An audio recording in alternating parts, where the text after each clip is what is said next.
Hey parents, you're listening to the Project Parenthood podcast. I'm your host, Dr. Nanika Coor, clinical psychologist and respectful parenting therapist. Each week, I'll introduce you to the same respectful parenting practices that I use to help parents repair and deepen connections with their children. You'll get tips for cultivating more parental self-compassion, more cooperation from your kids, and more joy, peace, and resilience in your relationship with them. In today's episode, I'm talking about your child's challenging behavior, why it happens, and what parents can do about it. Stick around until the end to learn about the first steps you can take toward reducing your child's challenging episodes. Often parents describe their frustrations with their child in terms of what they perceive to be their child's purposeful non-compliance and annoying behavior. I've heard statements like, "She just doesn't make good choices. He's just trying to get attention. They just want their own way all the time. She acts out for no reason." It's understandable. When you're repeatedly faced with kid behaviors that are anywhere from mildly challenging to very concerning, you can be so exhausted and frustrated that through the lens of your activated nervous system, you mostly see negativity. It's hard to consider any other explanation for your child's behavior other than a lack of motivation or refusal to do better. Not wanting to be a permissive, lax, or neglectful parent, it might be hard to imagine that there are alternatives to taking a hard line with your child. So you double down on restrictions, take away privileges, or impose consequences in hopes that your child will start doing what you want them to do if environmental conditions get unpleasant enough. Alternatively, you might blame your child's diagnosis, like ADHD, for their challenging behavior, and spend a lot of time trying to fix what you and consulting professionals see as problematic about your child. Just get them to focus more, try harder, follow directions more, or listen more, and things will get better, right? What if you looked at your child's behavior from a different perspective? Like, your child isn't giving you a hard time, they're having a hard time. The main tenet of the Collaborative and Proactive Solutions, or CPS, communication model originated by Dr. Ross Greene, is that kids do well if they can. Kids would prefer to do well. They want their adults to feel and act positively toward them. So challenging behaviors are a signal that something is getting in their way. There's an incompatibility between your child's unique characteristics, their personality, preferences, abilities, developmental stage, their mood, etc., and the demands being placed on them. Challenging kids struggle to meet demands because they're lacking crucial cognitive, social, and emotional regulation skills, without which they really can't do any better than they're doing in any given moment. The environment is demanding that they use skills that they haven't developed yet. Dr. Greene refers to this developmental delay as lagging skills. We all respond maladaptively when we lack the skills to respond in a positive way. So it makes sense to treat your children and yourself with compassion and understanding when they and you are not able to do well. So here's how you resolve incompatibility. When you're able to do an assessment of your child's lagging skills, you're in a better position to identify which expectations they're having trouble meeting. In CPS, those unmet expectations are called unsolved problems. When the environmental demands being placed on your child are incompatible with the skills they have to meet that demand, the result is challenging behavior, or another way to say that is incompatibility episodes. This can look like whining, sulking, crying, withdrawing, screaming, cursing, hitting, kicking, throwing, stealing, lying, and things like that. By going through this assessment process, you'll begin to see that these incompatibility episodes are highly predictable and actually occur under specific conditions. Here's the shift. Instead of trying to reduce incompatibility episodes by focusing on getting your child to change their behavior, proactively work together with your child to solve the unsolved problems. Being proactive is about forward-thinking preparation instead of heat-of-the-moment or after-the-fact knee-jerk reactions. Challenging behavior happens downstream It's the signal that there's incompatibility. It's far more productive to focus on reducing the incompatibility causing the challenging behavior by taking upstream actions. And you can't solve a bunch of problems all at the same time. After listing all of your child's unsolved problems, you might feel overwhelmed. Where should you even start chipping away at these things? Well, it's impossible to work on everything at the same time, so choose 1 to 3 unsolved problems to work with based on their safety, frequency, or gravity. Safety first. Unsolved problems that contribute to your child's worst moments or unsafe behavior are an effective starting place. Next, prioritize frequency. These are the unsolved problems that contribute to incompatibility episodes most often. Finally, prioritize unsolved problems based on their gravity.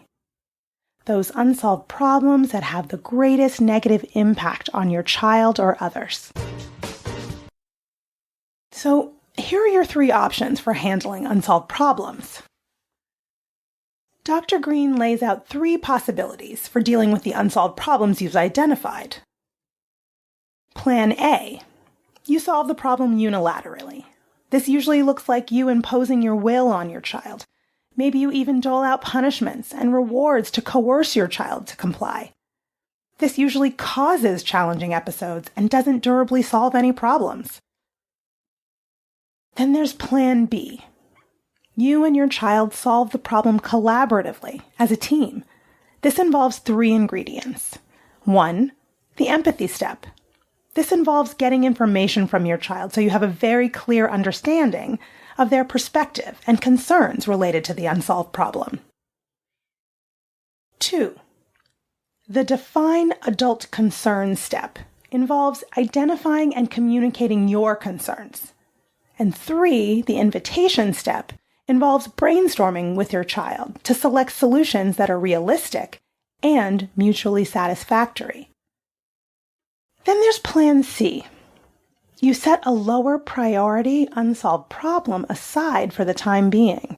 This means you entirely drop this expectation of your child, and you find another way to meet your expectation yourself, or you radically accept that it won't be met for now. What Plan B does is it helps your child build the skills that they're lacking. Proactively and collaboratively solving problems with your child helps them build lagging skills. The empathy step helps consider and identify their own concerns and practice communicating them in understandable ways, all while regulating their emotions enough to take part in the discussion in the first place. In the define adult concerns step, your child will build capacities for listening, considering and empathizing with another's perspective, appreciating the impact of their behavior on others, and tolerating the frustration that may arise when hearing someone else's point of view. And finally, the invitation step helps kids practice generating creative solutions that work not just for them, but for others too, considering the outcomes of those solutions and learning to resolve disagreements without conflict. CPS helps adults build those skills too. Plan B process is about helping kids, especially behaviorally challenging kids, feel understood, valued, and heard. Solving problems with your child in this compassionate, effective, and productive way also improves your relationship with them. Kids come to trust that you're really going to listen to them and not try to steamroll them. When you get clear about the fact that lagging skills are causing your child's difficulties, you start seeing them differently. You feel more empathetic towards them and understand what they really need from you. Challenge yourself. For the next 30 to 90 days, use the CPS assessment tools to identify your child's unsolved problems and choose 1 or 2 to prioritize solving with your child. Start with what's creating the biggest problem and take a stab at Plan B. You have to practice Plan B to get good at Plan B. And Dr. Green suggests that parents think of their first 20 attempts as practice. Learning this new way of responding to behavior takes time.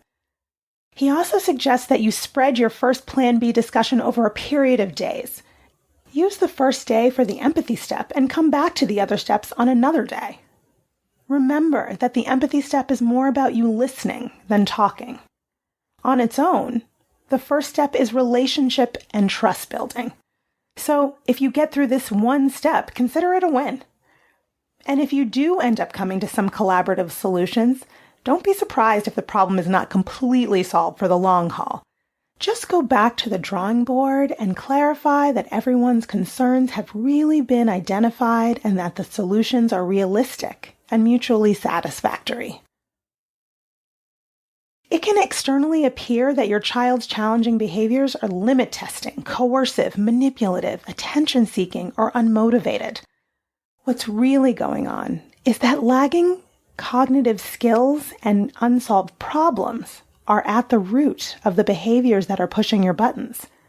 Using the steps of Plan B, you can meet your child's individual needs by collaboratively discovering durable solutions to problems. Together, you'll reduce the likelihood of challenging behavior, and you'll both learn important skills. I hope that's helpful.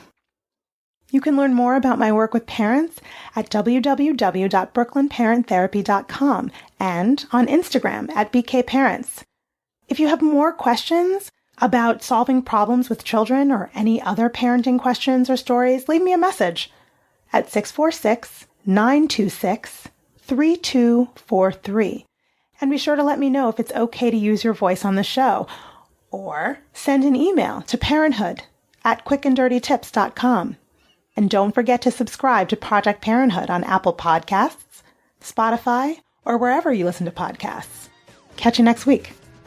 Project Parenthood is a quick and dirty tips podcast.